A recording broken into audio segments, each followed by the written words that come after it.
নির্বাচনকালীন সহায়ক সরকার অর্থাৎ একটি যথার্থই নিরপেক্ষ সরকারের অধীনে অনুষ্ঠিত নির্বাচনের মাধ্যমে সরকার গঠন করে আমাদের এই ভিশন 2030 বাস্তবায়ন করা হবে ইনশাআল্লাহ।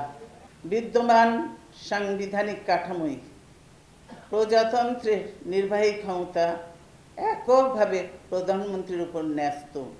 এরূপ ব্যবস্থা সংসদীয় সরকার পদ্ধতির স্বীকৃত রীতির পরিপন্থী। বিশেষ করে সাম্প্রতিক বছরগুলোর অভিজ্ঞতায় দেশবাসী গভীরভাবে উপলব্ধি করেছে যে প্রধানমন্ত্রীর একক নির্বাহী ক্ষমতা সংসদীয় সরকারের আবরণে একটি স্বৈরাচারী এক ন্যায়তান্ত্রিক শাসনের জন্ম দিয়েছে।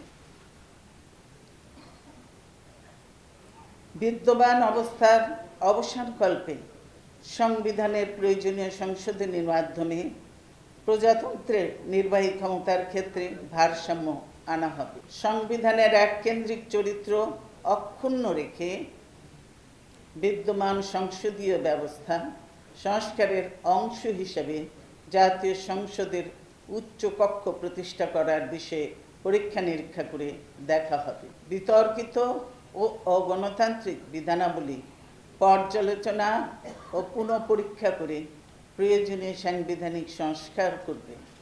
বিএনপি সংবিধানে গণভোট ব্যবস্থা পুনঃপ্রবর্তন করে জনগণের গণতান্ত্রিক অধিকার পুনঃস্থাপন করবে।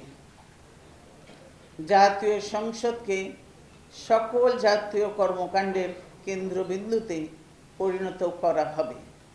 আমরা 2020-30 সালের মধ্যে বাংলাদেশকে একটি আধুনিক গণতান্ত্রিক উচ্চ মাধ্যম আয়ের দেশে পরিণত করতে চাই।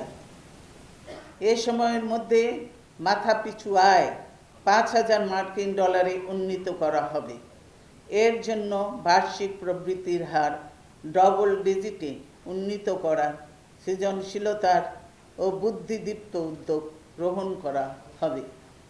দেশের অর্থনৈতিক প্রতিষ্ঠানসমূহের শৃঙ্খলা নিশ্চিত করতে কেন্দ্রীয় ব্যাংকের স্বায়ত্ত শাসন ক্ষমতা ও তদারকি নিবিড় ও শক্তিশালী করা হবে। পাটুরিয়া দৌলতদিয়া প্রান্তে দ্বিতীয় পদ্মা সেতু করা হবে। নিবিড় জরিপের ভিত্তিতে মুক্তিযুদ্ধে শহীদদের একটি সঠিক তালিকা প্রণয়ন করবে। জনসংখ্যা বৃদ্ধির হার পর্যায়ক্রমে 0% নামিয়ে আনার কার্যকর উদ্যোগ গ্রহণ করবে। আনুমানিক 35,000 মেগাওয়াট বিদ্যুৎ উৎপাদনের লক্ষ্যমাত্রা অর্জনের উদ্যোগ